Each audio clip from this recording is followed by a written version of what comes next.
Sud Radio Conseil de famille. La chronique patrimoine avec LP Promotion. Ensemble, construisons l'avenir. Chaque soir, avec Sud Radio, les bons conseils d'un spécialiste reconnu pour gérer au mieux votre patrimoine. Bonsoir Stéphane Boller. Bonsoir Olivier. Président, fondateur de Via Wealth Management, professionnel reconnu donc de la gestion de patrimoine. Ce soir, on répond à Louis qui nous écrit de Strasbourg. Il nous demande s'il est intéressant, Stéphane, de souscrire jeune à une assurance décès.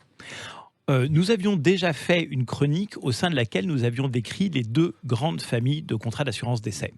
Nous avions précisé qu'un contrat d'assurance décès est un contrat de prévoyance qui permet le versement d'un capital ou d'une rente à un bénéficiaire désigné en cas de décès de l'assuré.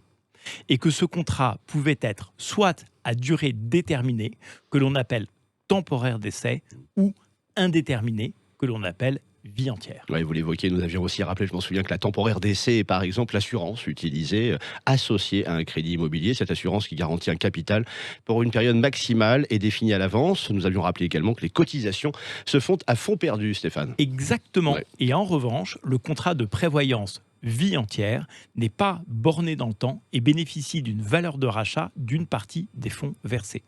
Si Louis nous pose la question, s'il est intéressant de souscrire jeune à un contrat d'assurance décès, c'est probablement d'un contrat vie entière dont il parle.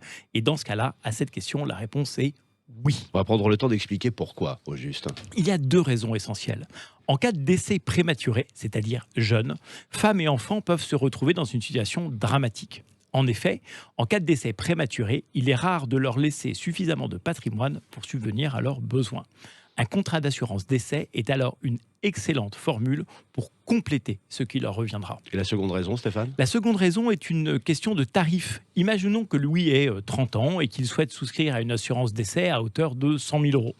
Comme Louis est très jeune, la probabilité d'un décès est très faible. La prime mensuelle sera donc très faible.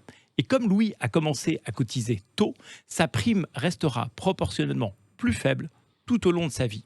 Pour ces deux raisons, prendre une assurance décès tôt est une très bonne idée.